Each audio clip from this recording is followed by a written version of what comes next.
Thursday?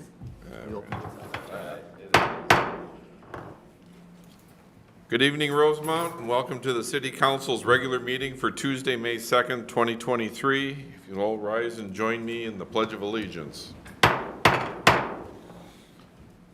pledge allegiance to the flag of the United States of America and to the republic for which it stands, one nation, under God, indivisible, with liberty and justice for all.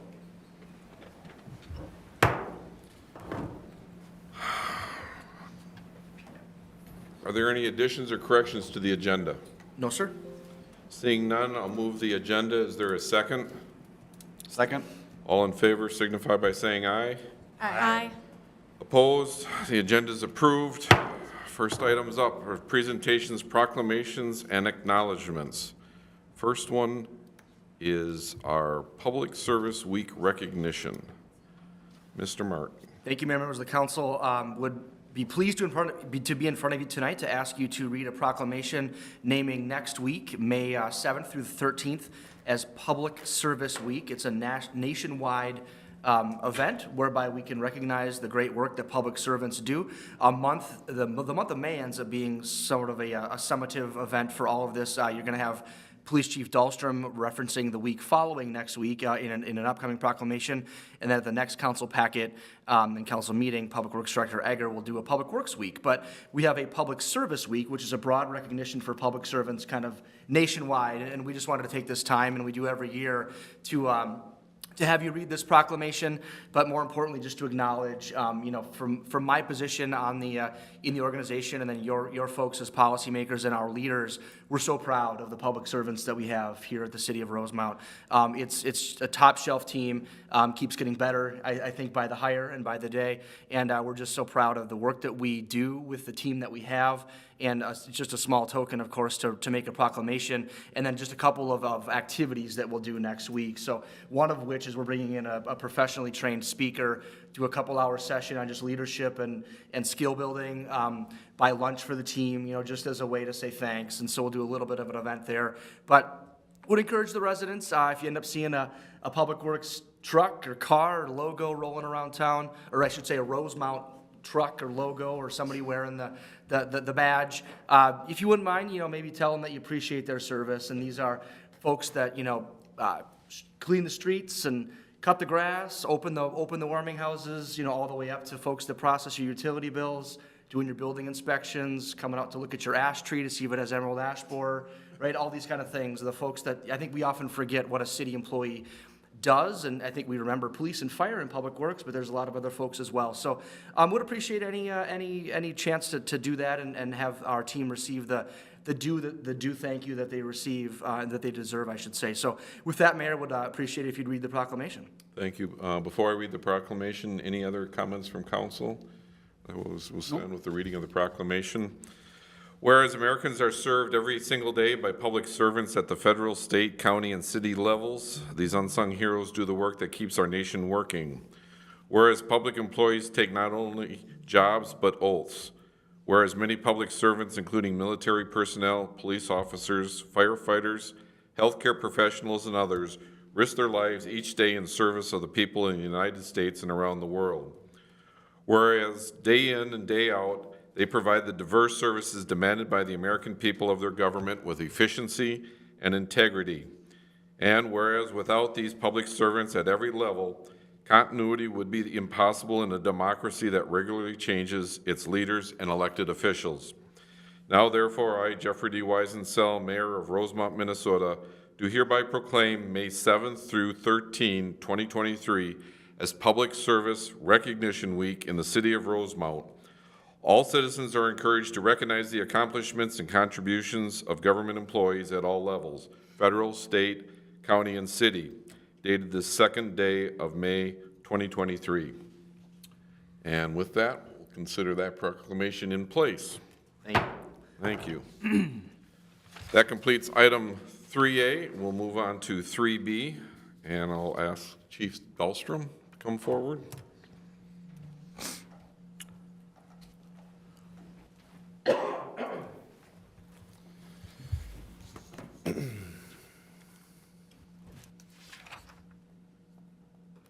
I apologize, I made some notes right before this, but it's an important night. And I want to say thank you, Mayor and members of the council, for the proclamation. But before the mayor reads the proclamation, a few things I wanted to recognize. It's recognizing National Police Week, May 14th to May 20th, with May 15th, as always, the day that's the National Peace Officers Memorial Day. Recognizing those law enforcement officers or peace officers that were killed in the line of duty. So we are going to be up on May 15th at the Minnesota Law Enforcement Memorial up by the Capitol to recognize Officer John McDermott, who was shot and killed on May 23rd of 1923. That was our only Rosemont officer, and we want it to stay that way. But we'll be up there to recognize Officer McDermott and lay a wreath at that memorial. Most importantly, I want to thank the men and women that work for this police department and those that serve the city of Rosemont. I continue to get compliments day in and day out from residents, and that's overwhelming just because of how they serve. It's how they treat people like they treat their own family. They're patient, they're compassionate, yet they care. They follow things through all the way to the very end. I was on April 8th while I think it was April 8th. It's April 14th, actually April 14th. April 14th, I got a text from a gentleman who just said, "Hey Chief, it's so-and-so. I want to thank you to you and yours." He was watching the tribute to the deputy from Pope County who was shot and killed, and Josh Owen, and he just said, "I want to say thank you." He goes, "Officer Alex Luck, I'll never, he probably won't remember me, but I've been sober since August 26th of 2021, and it's because of him." So it even goes, while Alex, I looked up the call while he had arrested an individual, he did it with so much respect and professionalism that, the gentleman texted me over 2 years later. So I thought that was pretty cool. So I wanted to comment a little bit about, we were reflecting on this, some issues lately with a mentor of mine who was in the profession for over 40 years. And he gave me some examples of how he thought that the last several years were the most trying of his career. And I think the point here is I want to go through some of these things just to show you that these proclamations are important, and I want to thank you guys at the very end for the support that you've shown our officers and staff. So we dove into it, and I remember, I think I brought this up, but back in 2006 when I applied, there was 200 people applying for one position. So you looked at, there was a very competitive pool. You had to bring your A game, and a lot of times you were applying, and you still weren't getting a position. More recently, in our last process, I was attempting to offer 3 positions, and I had 7 applicants. So you can see from 2006 until 2023, we've gone from 200 applicants down to 7. So why did that happen? I think you can look over the last several years. Statistics will show that it was the most violent in U.S. history. And that's not only Minnesota, but that's across the board. We obviously dealt with riots, civil unrest, long hours, some quick legislative decisions that were made by state leaders that didn't counsel with law enforcement before they made those decisions. Some that were then deemed to be unconstitutional. We watched criminal activity not be held accountable in different parts of the criminal justice system. I'll give you an example. I was at a recent training, and I was told that fleeing a police officer in a motor vehicle and assault in the 4th degree, which is assaulting a police officer before the point of injury, as long as there's no broken bones or substantial bodily harm, but you're still assaulting a police officer. We got to the point where you would have to flee and be convicted from a police officer in a motor vehicle 11 times before you wouldn't still receive probation. You could assault a police officer 11 times, barring all other circumstances are even, and be convicted and still only receive probation. So I'm saying some of this stuff. During the month of April, we just saw the Cameron Chautauqua, and I mentioned Pope County deputies. We had three people within a couple hours of the Twin Cities shot and killed, 3 others that were shot.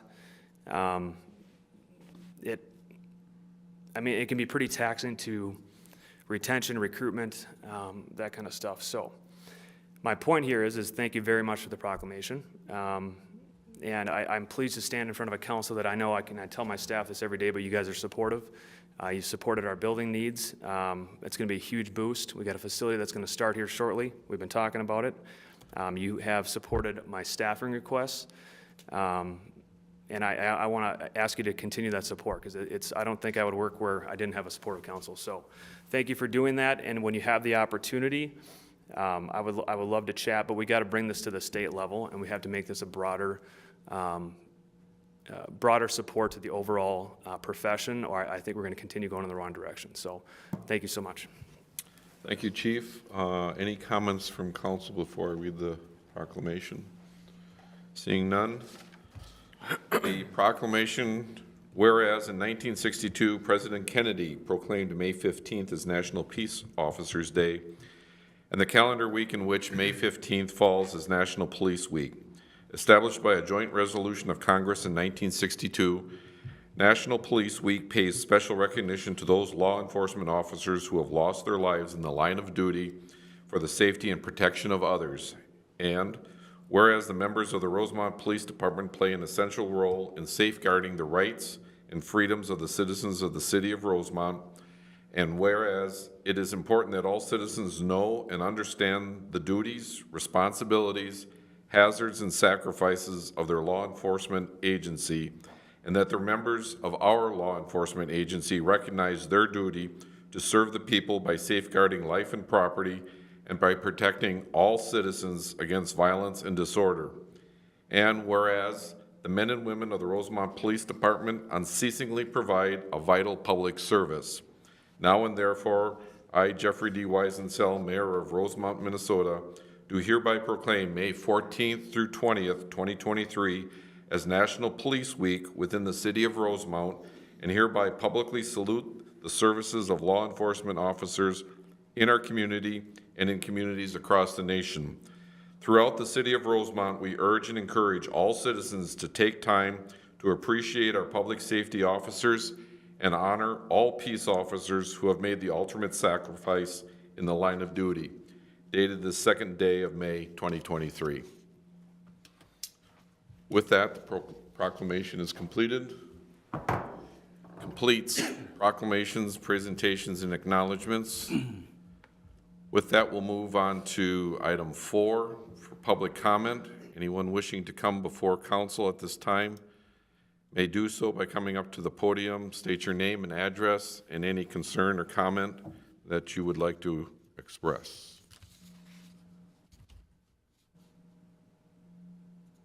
And seeing no one at this time, that'll complete our public comment portion of the agenda. We'll move on to number 5, response to public comments. I believe we don't have any responses to present this evening, so that completes item 5. And we move on to item 7, public hearings. The 2023, I'm sorry, zipped right by that one. Consented that one. All right, consent agenda, I'm sorry, number 6. So we have items A through I. I'll run through those really quick before accepting a motion. We have bills listing, minutes of the April 18th regular and closed meeting proceedings, a donation acceptance from Hosanna Church, donation acceptance from Minnesota Energy Resource, our 2023 service agreement with the Rosemont Area Arts Council, approval of a subdivision agreement for Rosewood Commons, the JJT Business Park Second Edition accepting of improvements, and the approval contract amendments for Public Works and the Police Department campus. So with that, anyone wish to pull any items? Nope. Seeing none, a motion to approve the consent agenda. So moved. Is there a second? I'll second. Motion by Essler, second by Fresky. Roll, please. Essler? Aye. Semple? Aye. Weisensell? Aye. Tyson? Aye. Bresky? Aye. Motion passes on the consent agenda 5-0. That completes item 6.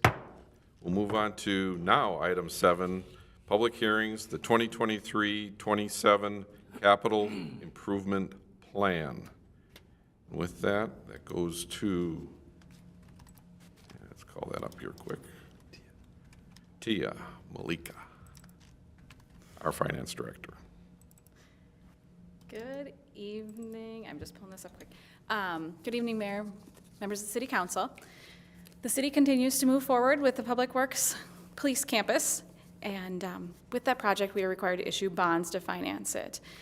Our municipal advisor, Doug Green from Baker Tilly, has been here at 2 work sessions now, this evening and February 7th, to discuss the bond process and to cover some of the bond structuring with the council. At the March 21st meeting, the council received bids and awarded contracts for the first bid package. The second one will be received this week on May 4th, which is exciting. As part of that process outlined in state statute, council must adopt a capital improvement plan and hold a public hearing. Public notice was provided, setting this evening as the opportunity to provide feedback about the CIP and the proposed bond financing. And Mr. Green is here this evening to provide more information regarding the issuance and the proposed CIP. Good evening, Mr. Green. Good evening, Mr. Mayor, members of the council. Again, Doug Green, Baker Tilly. Pleasure to be here. So, as a way of background a little bit, state statutes authorize cities and all municipalities to incur debt to issue bonds. And what I have here is just there's dozens of those specific authorities. What I have here in front of you is just 5 of the commonly used authorities that that the city uses. For the Police Department Public Works Facility, it's called the Capital Improvement Plan. So this is different than what you consider each year during your budget deliberations and in your comprehensive capital improvement plan. This just includes the project that we are financing under this authority. More specifically, looking at the language within the statutes, down that first box B, capital improvement means acquisition, betterment, lands, buildings, for purpose of city hall, town hall, library, public safety facility, and public works facility. So this is the authority that cities use to finance these types of projects. In that next part, in subdivision 3, it says that that cities must adopt a 5-year plan of projects that you do intend to finance using what we call general obligation capital improvement plan bonds. What this slide shows the sources and uses of funding. Again, these are estimates until we get the bids, the construction bids in. So the source will be funds will be these bonds, and the bottom part is we'll define what we need to deposit into the project construction fund. There's some capitalized interest, which is essentially a project cost, and the financing cost. Estimated financing costs. And that large financing cost, the discount, that will be included in the bid that we receive. So there's a incentive for them to keep that as low as possible. Within each one of these authorities has different rules, different processes, and there's 2 that are applicable here. There's the broader one that is the statutory debt limit, which says that municipalities, cities cannot have outstanding bonds to exceed 3% of the estimated market value. So for pay 2023, the estimated market value is about $4.2 billion. 3% of that is $127 million. We just have a few. One bond issue, small outstanding. And if we say that we issue $65 million here, we're still well above that legal debt margin there. So we satisfied that statute. There's a second one specific to this statutory authority that says that all the bonds sold under this specific authority, the annual debt service cannot exceed 0.16% of the estimated market value. So at $4.2 billion, the 0.16 is an annual debt service payment of $6.8 million. And on a high conservative end, the debt service on these bonds will be around $4 million. So again, underneath that debt limit. So we satisfied both statutes there.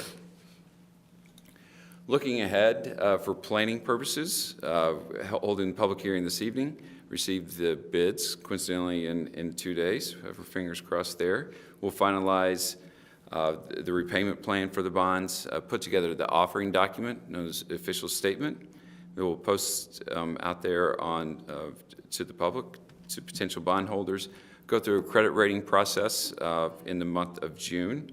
And we have planned to sell the bonds on July 11th and then close on those at the end of July. If something changes, we can easily, adjust this timeline, but I don't see any reason why we wouldn't be able to stick to this. So with that, be happy to answer any questions. Okay. Council was in a previous work session here before a council meeting. Are there any additional questions or comments? Can you go back to slide 4 for me, for those Certainly. of those watching online or Right. going to watch us on YouTube? Can you summarize, so this is showing the estimated cost is 61 million, and we don't know exactly what it's going to be because we're waiting for the bids to come in. Correct. But just how that's being paid for from the different funds to Right. understand we're not taking out bonds on the full project. Could you get a little bit of an overview there? Yeah, absolutely. So what we're going out to, whatever that ends up being, that's what we'll offer to the public, and that's, the capital that we'll raise. But internally, we're going to, this is supporting different functions of the city, and specifically the street department, public works department, the water department, sewer, and the storm. So those certain functions of the city, pay for their portion of the cost. And did some analysis based off square footage of the facility, of the budgets, and you can allocate it different ways. But came up with 55% is going to be paid for with the levy, 25% from water, 25% from sewer, and then 5% from storm. So certainly not all of this is going to be repaid with property tax levy. Thank you. You bet. Thanks for pointing that out. Any other questions or comments? All right, thank you. With that, then, we will open up the floor for the public hearing. Anyone wishing to speak on this matter may do so by coming forward, stating your name and address and your comments. Please limit your comments to 3 minutes or less.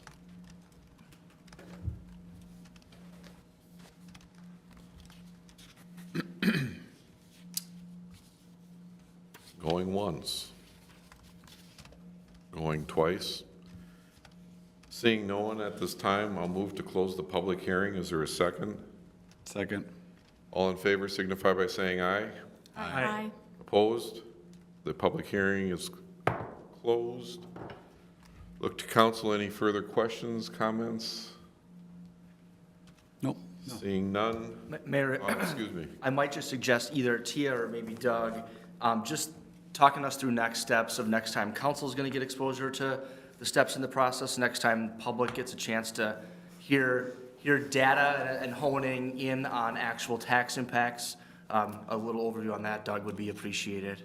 Noting that our recommended action is a preliminary approval, so maybe explaining that and then what a final approval will look like. Great, yeah, thank you, Logan, Mayor, members of the council. So looking down at that last part, that bond authorization, council authorizes the bond sale. We call that the setting the sale. So we will come to the council on that June 20th date with a pre-sale summary with everything wrapped up, saying this is the project cost, this is how we're planning to repay it, and this is the plan to go out to the market to sell bonds. That will be, like I said, we'll have a pre-sale summary to present to you, which will really just be a summary of everything we've talked about over the last few months, and a resolution. Even at that point, that's just, it's not a statutory required step, it's just a good step in the process to say, hey, we're all on board, this is what we're doing. Moving forward over the next 3 weeks, closely watch the market, and then take bids on the morning of July 11th, and then bring them for your consideration that evening to approve or deny. So, if something, for instance, over the next few meetings that we have between now and then, if there's something that we need to bring to your attention, we certainly will. Certainly after we receive the bids this Thursday, we'll give them a few days to analyze them, whatever, and get those final project costs, and then we'll finalize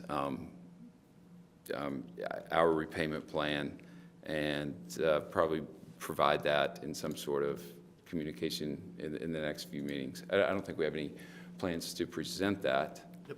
but we certainly could. Okay. Anything else? Thank you. Thank you. Anything from our finance director to wrap it up with a bow on? No, Mr. Mayor. All right. With that, looking for anyone moving the recommended action. I'll move to adopt a resolution approving a capital improvement plan and giving preliminary approval for the issuance of capital improvement bonds. I'll second. Motion by Klimpel, second by Fresky. Roll, please. Klimpel. Aye. Weisenthal. Aye. Tyson. Aye. Reski. Aye. Essler. Aye. Motion passes 5-0. That completes item 7A. Looks like we're going out for bonds. We have no unfinished business, no new business, items 8 and 9, and we have announcements. Mr. Martin. Thank you, members of the council. A couple items tonight. First of all, it is a sure sign of spring, so we're underway with street sweeping out there in the streets, and so please be aware as folks are driving around and parking on the streets that our street sweepers are out doing their great work, which we all appreciate, and get those streets cleaned up from a very long winter. It was mentioned a number of times, but just call secondary attention to, we opened bids on Thursday for the Police and Public Works campus. This is the second round of bids. That first round came in about 10% under budget. We're very hopeful that we'll see the same result on Thursday, and then we'll work with Doug and team to true up the numbers. So exciting day on Thursday, and look forward to good news to share on that front. Similarly, we opened bids last Thursday on the Lifetime project, and so pleased to share there that those bids were about 10% under what we had expected. So about $5 million or so under our ceiling for that project. So pleased to work on that, or to see that come in. Doug and Steve and team are helping us on that bond issuance as well, and so you'll see some actions on that here in the next couple of months. Different process than the CIP bonds, but Port Authority is taking the lead on that one in some regard, but good news from Lifetime. So full steam ahead there, and on track to close in the end of June and get that project underway. So we're opening a lot of bids, and so far we've been very successful in the bidding marketplace. So with that, I think that's all I had tonight, Mayor. Great news to hear. I'll open up to council on any of their activities, collateral duties that need to report on anything or share. Looking to my right, to my left, seeing none. All right. I was going to add, Councilmember Tyson and I attended the Coffee with the Chamber event hosted here at Rosemount City Council Chambers last week. So it was really nice to connect with local business owners and other individuals in the community. Great. Appreciate that. So that completes item 10A, and with 10B, the upcoming calendar dates. We have on May 3rd, tomorrow, from 5:30 to 7 o'clock at City Hall, the Environmental Sustainability Commission work session. And then on May 9th, the Environmental Sustainability Commission will meet for their regular meeting from 5:30 to 6:30, again here at City Hall Council Chambers. The Port Authority meets on May 16th from 6 to 7 here at City Hall, and our next City Council regular meeting will be on May 16th from 7 to 8, also here at City Council. And with that, if there's any other business to come before council, seeing none, I move to adjourn. Is there a second? Second. All in favor signify by saying aye. Aye. Aye. Opposed? We are adjourned. Thank you.